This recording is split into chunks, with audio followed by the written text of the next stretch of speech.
សួស្តីបងប្អូនអរគ្នាចឹងនេះគឺជារបៀបដែលយើងដោះ restrict នៅក្នុង channel ហើយនិងនៅក្នុង Telegram គ្រប់បាទអញ្ចឹងបើសិនជាជួប restrict មានន័យថាបងប្អូនអរគ្នាផ្ញើឯកសារចូលទៅអ្នកផ្សេងគាត់អាច forward ទៅគ្រប់ផ្សេង save ឬក៏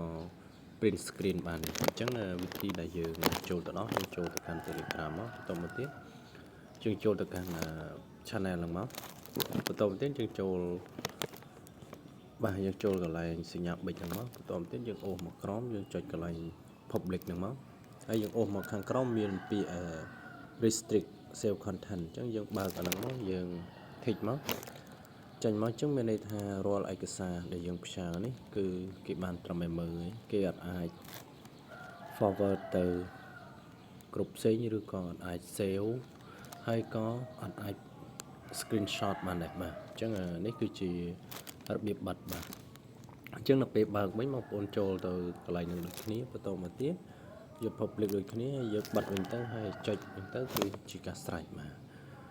មួយទៀតអានេះនៅក្នុង channel បាទបើសិនជានៅក្នុង group យើងធ្វើដូចគ្នាបាទ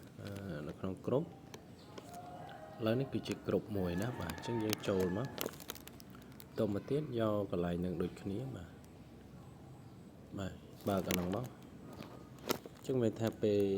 អ្នកផ្សេងគាត់ចូលមើលឯកសារហ្នឹងគឺគាត់បានត្រឹមតែមើលបានត្រឹមតែ view ឯងចឹងអត់អាចផ្ញើ forward ទៅទៀតឬក៏ save ឬក៏ download ឬក៏ print screen ទុកបានទេឬក៏ short screen ណាបាទអញ្ចឹងនេះជាវិធីយើងមានតែប៉ុណ្្នឹងបាទ